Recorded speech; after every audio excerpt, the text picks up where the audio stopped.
The chair recognizes the representative from Story for opening remarks on House File 852. Thank you, Mr. Speaker. Good afternoon, Mr. Speaker, ladies and gentlemen of the House. Monona, State Center, Fontenelle. These are just three of the more than 200 pharmacies that have closed in Iowa in the last decade, including 30 in the last year. Pharmacists are America's most accessible healthcare providers, and pharmacies are a critical component of our healthcare infrastructure in both rural and urban communities. One of the most gut-wrenching decisions you can make as a pharmacist is to close the only pharmacy in a community, because you know that this will have a significant impact on the people and communities that you became a pharmacist in order to care for. For far too long, pharmacy benefit managers, powerful middlemen in the pharmaceutical supply chain, have manipulated a system full of perverse incentives and have stacked the deck against consumers, pharmacies, employers, and taxpayers. These monopolistic companies have become three of the most powerful corporations in the world, from profiting off an opaque and complex system at the expense of everyone else in the supply chain. These abusive, anti-competitive practices have created an epidemic of pharmacy closures and rising prescription drug prices nationwide. PBM-driven, overworked, and understaffed pharmacies result in burnout staff, risk to public safety, and a lower level of care than Iowans deserve. Community pharmacists want to care for their communities, and it's time that they get an even playing field to do just that. This bill requires transparency in a broken system, empowers patients to choose their healthcare provider, requires that the dollars in the system benefit patients and employers, and ensures that pharmacies can keep their doors open by reimbursing what it costs to dispense prescriptions to Iowans. And Mr. Speaker, there is an amendment. There is an amendment. The clerk will call up the amendment. H1291 by Barker of Story. The chair recognizes the representative from Story for opening remarks on Amendment H1291. This is a conforming amendment to the Senate file. It requires that rebates go to the employer level to buy down premium. It also changes the eligibility requirement for the dispensing fee to exclude out-of-state pharmacies, publicly traded companies, exclusively mail order, and national chains. And those are my opening comments. Is there discussion? Seeing no discussion, the representative from Story moves Amendment H1291. All those in favor of its passage shall say aye. All those opposed shall say no. The ayes appear to have it. The ayes do have it. The amendment has passed. The chair recognizes the representative from Story for a substitution. Mr. Speaker, I ask unanimous consent to substitute Senate File 383, which is now identical to House File 852. Are there objections? Seeing none, so ordered. The chair recognizes the representative from Story for opening remarks on Senate File 383. At this time, there are other amendments. There are amendments. The clerk will call up the amendment. H1302 by Gustavo Polk. The chair recognizes the representative from Polk for opening remarks on Amendment H1302. Thank you, Mr. Speaker. Good afternoon, ladies and gentlemen of the House. I introduced H1302 primarily for one purpose: to tailor the help for pharmacies more narrowly to the intended help, the independent small pharmacies and those in the so-called pharmacy deserts. Working on this, though, it's become obvious that the intent of this body and the desire of this body is to go cast a little bit broader net than that. So while my intent was to help and to tailor the help where it's desired, Mr. Speaker, I request unanimous consent to withdraw my amendment. Are there objections? Seeing none, so ordered. The clerk will call up the next amendment. H1324 by Cooling of Lynn. The chair recognizes the representative from Lynn for opening remarks on Amendment H1324. Thank you, Mr. Speaker. Good evening, ladies and gentlemen of the House. I offer this amendment, like Representative Gustav said, to fix a little bit of things, changes in this bill that I believe the people of Iowa are going to experience without this change. Simply, it removes a few definitions, reinserts and clarifies some others. It keeps the good things that the Senate file currently has in it for prohibiting mail order and passing through the rebates. One thing that I do think that it does really well is helps with the reimbursement. And when the PBM is reimbursing a pharmacy, it first needs to use the national average drug acquisition cost at the time that prescription was filled, and that will help pharmacies continue to operate The other thing that it does that I think is very important is, in addition to that reimbursement that I just mentioned, a pharmacy may, and at the discretion of the pharmacy, require the pharmacy benefit manager to reimburse the pharmacy for a professional dispensing fee for all prescription drugs dispensed in the pharmacy in an amount not to exceed $10.68. And if those things apply. So the size of the pharmacy, where the pharmacy is located in relation to other pharmacies to help address pharmacy deserts. For me, that's a big fix in this amendment for this bill, because if a pharmacy that meets the qualifications to get that dispensing fee has to charge that dispensing fee and has to receive the whole dispensing fee of $10.68, when a pharmacy just down the road possibly doesn't have to charge or make the person filling their prescription pay that. It's going to drive down competition for our independent pharmacies. When our independent pharmacies have to charge more for the same drug that somebody can get for less money down the street, we're going to effectively do what we're not trying to do. And I don't think we are. I think all of our intentions are, I'm assuming all of our intentions are good to make sure that folks have access to pharmacies. I also believe that's important, but I don't think we should design a system in this state that is going to incentivize going to larger pharmacies and away from our independent pharmacies. To me, that will have the opposite effect over time, which is why I bring this amendment forward. Like I said, it continues to keep many of the protections for patients, employers, and independent pharmacies. It also clarifies the effective date, changes to January 1st, which I believe will give us plenty of time for plan design and making sure that our plans have the ability to make that change. I believe without this amendment, we're going to get a lot of phone calls on July 1st, and I want us to consider that with this amendment. Is there a discussion on the amendment? The chair recognizes the representative from Story, Representative Barker.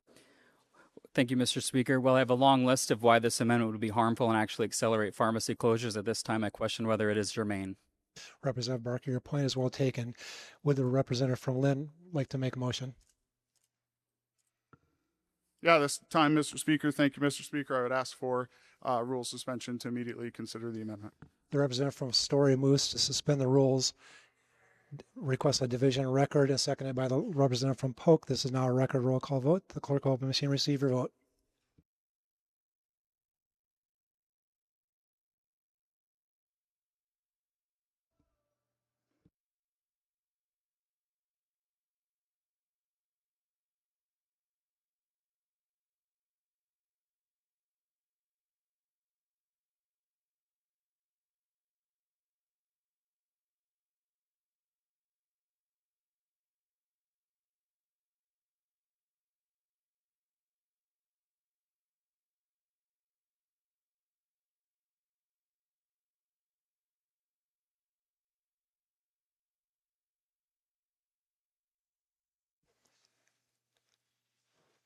Have you all now voted?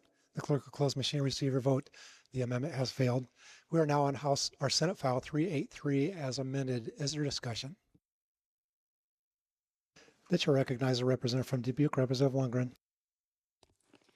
Thank you, Mr. Speaker. Ladies and gentlemen of the House, this has been a long time coming, and I'd be remiss if I didn't mention a few people here on the floor today who are no longer here in this chamber. Representative Joel Fry, Representative Brian Best, both worked very hard on this bill over the past several years. Representative John Forbes, who I think was here somewhere today, always appreciated working across the aisle with him on this. We were close in 2022, and unfortunately, the insurance industry decided to find some adversaries in the lobby, and they really created a stir. And since 2022 and the ability that we couldn't pass this legislation, we've had almost 75 of our local, small town, and even urban pharmacies closed in the state. And we all know that these are access points for healthcare here in Iowa. And when we start to lose those access points and people start getting their drugs by mail order, There's nobody in that town to talk to about whether there's interactions or contradictions in that drug. So I'm very excited today to stand up in support of this bill. It's something we've worked on for a very long time. And I appreciate, I'd be remiss if I didn't mention all of our pharmacists that are here today that are working in rural and urban Iowa, independently owned pharmacies. And they all greeted us with happy faces this morning, encouraging us to do this. So I appreciate your efforts today, and I look forward to pressing the green button. The chair recognizes the representative from Lynn, Representative Wilson. Thank you, Mr. Chair. But thank you, ladies and gentlemen of the House. I worked on this subcommittee, and I have to tell you, this is one of my favorite things about working as a legislator is the amount of information that you get to learn, and especially because we get to access to so much information.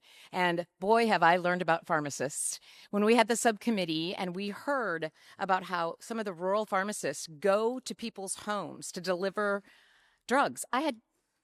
Pharmaceutical drugs. I had no idea that this was happening in the rural space, and it's quite thrilling to know that those kinds of things are still happening in this good state. I love it. So thank you for all the work that you do. I'm happy to support this bill. I would recommend a yes vote. The chair recognizes the representative from Jasper, Representative Dunwell. Thank you, Mr. Speaker. Ladies and gentlemen of the House and Mr. Speaker, as we take a journey on these bills, you're always learning something new. And certainly, as Representative Wilson just shared, there's a ton of things that we've learned that's gone through the process. But one of the things, or three of the things I don't want to take for granted as I've talked to legislators and members of the lobby on both sides of this issue is there's three things I think we all share in common. Number one, we care about accessible health care. And what's happening in our rural communities with health care is extremely important, not just for those communities, but for the health of our state.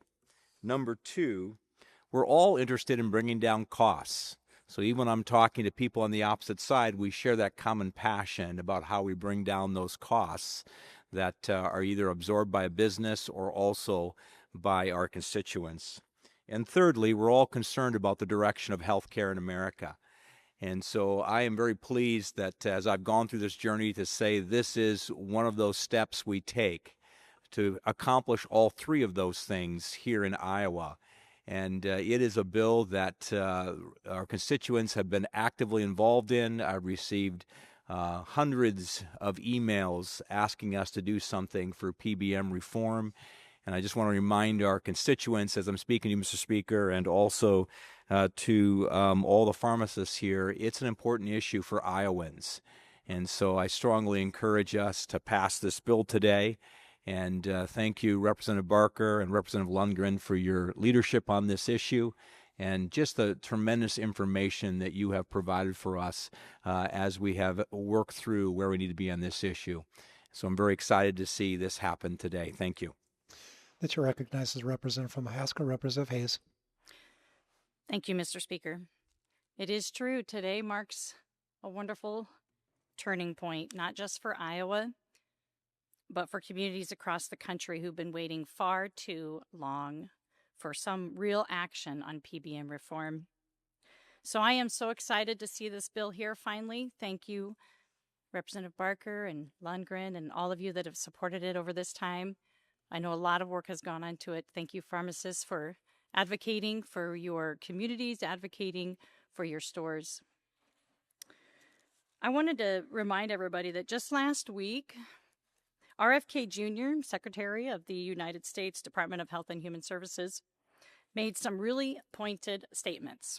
He said this, and I quote, "The healthcare system in this country is a bundle of perverse incentives. I want to live in a place where you can make money by making people healthy. We have turned this country into a sick care system instead of a health care system." End quote. I'd like to echo RFK Jr.'s statements, and especially his two words when he said perverse incentives, because that is exactly what this bill is about. As a matter of fact, there are those in my district who liken it to extortion. But today, no longer will PBMs be able to exploit the perks and the patients manipulate the system, and walk all over our local pharmacies. This legislation is such a crucial step. When my name lights up on the green board, I want John and Jane Nicholson of Mahaska Drug to know it is an honor to cast this vote on their behalf. I don't just stand with you, John and Jane, I stand for you. Just as you have stood for your community members and patients for the last 30 years. And I'm not going to be standing alone and casting that green vote either. Everyone who helps turn that board an unanimous green is standing with you also. And there are also hundreds from my district who have taken the time to email me and to reach out, each one of them echoing this same message. Very simple. Support John and Jane. Protect Mahaska Drug. Do PBM reform. There is a very crucial reason why Mahaska Drug was named Good Neighbor Pharmacy of the Year in 2021. So this vote is more than just about policy. For me, it's going to be about honoring the people and the values that make my community strong. I encourage my colleagues to support this bill. Thank you, Mr. Speaker. The chair recognizes the representative from Lynn, Representative Cooling.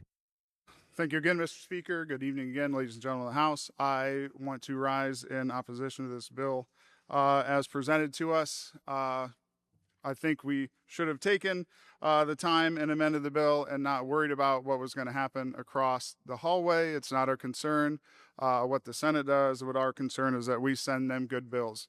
I also want to point out that this dispensing fee that will be paid, nowhere in the bill does it say that it will be covered by the insurance. And my concern with that is, and confirmed by folks that are for this current version of the bill that we're talking about, have confirmed that this dispensing fee is up to plan design. So whether the insurer or the employer group decide to cover it is what will happen, whether the person filling the prescription at the counter has to pay that increased fee. And as a representative in this state, I can't imagine an employer that is going to say, yes, that's okay, insurance company, raise my rates, I'll cover that, when what to me seems far more likely is no, pass that on. So I believe a vote for this is a vote to raise prescription costs per fill by $10.68 if someone fills them at an independent pharmacy. Yes, that does help the independent pharmacy keep their doors open. That's a good thing. It doesn't allow them to scale that back if they need to or would like to. It also doesn't allow larger pharmacies to get this dispensing fee. That's fine. But when folks figure out that they can go to a larger pharmacy and not have to pay that $10.68 at the counter, where do you think they're going to go to save money? And that's what I think will happen. I think even with the best of intentions with this bill, that it will not fix the problem that we all want to fix. And I think we're trying our best, but I don't think this bill is going to have the effect that we hope it has. So I wish we would have taken an amendment. I wish we would have been open to that and let the Senate figure out their own problems. Seeing no further discussion, the chair recognizes the representative from Astoria for closing comments on Senate File 383. Thank you, Mr. Speaker. This bill is a long time coming. Despite mistruths, many of you have heard in this room tonight, dark money AstroTurf campaigns, and fear-mongering, we have a really good bill in front of us that will move the needle to protect vital healthcare infrastructure in our state. I want to thank Senator Mike Clemish across the rotunda for being a very good partner to us here in the House as we have worked through this issue this year. I'd also like to thank my subcommittee of Representatives Lundgren and Wilson for great bipartisan work we've done on the bill.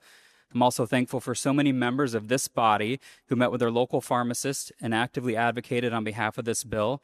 I'd have to leave someone out if they started naming names for those who've been instrumental in helping me in this effort that are here in this room, but I'm very thankful for the great teamwork on this bill. I also want to give a shout out to former Representatives Brian Best and John Forbes for laying the groundwork and their many years of hard work on PBM in the House. Thank you to my pharmacist colleagues, many of which are up in the gallery and across the state, who care for Iowans every day. Your stories and your advocacy have made a difference and do make a difference, and the health outcomes of Iowans are better for all that you do. By sending this bill to the governor, Iowa will take a huge step to catch back up with states across the country who have taken a leading role in reforming a broken system by reining in abusive PBM practices. And with that, Mr. Speaker, I move the bill and urge my colleagues to vote aye. The representative from Polk, Representative Johnson, requests Rule 76. With that said, the representative from Story moves the bill be read for the last time, placed on its passage. Are there objections? Seeing none, the clerk will read. Senate File 383, a bill for an act relating to pharmacy benefit managers, pharmacy prescription drugs, and pharmacy service administrative organizations, and including applicable provisions being enacted by the General Assembly of the State of Iowa. The question now, shall the bill pass? Those in favor of its passage shall vote aye. Those opposed shall vote no. The clerk will open the machine and receive your vote.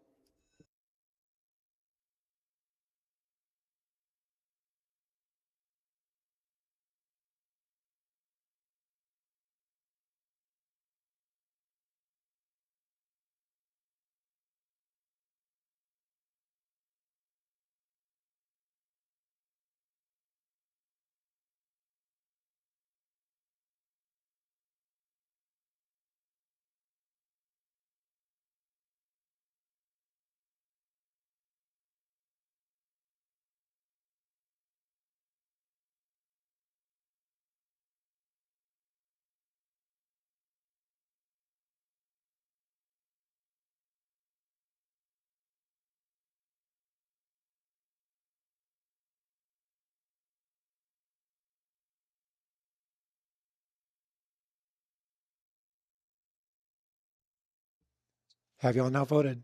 The clerk will close the machine and receive your vote. Thou shalt pay attention to the results of the vote. Those voting aye, 75. Those voting no, 15. Absent or not voting, 10. The bill having received a constitutional majority is declared to pass the House. Are there objections to the title? The chair hears none. The title is agreed to. The chair recognizes a representative from Dallas for opening.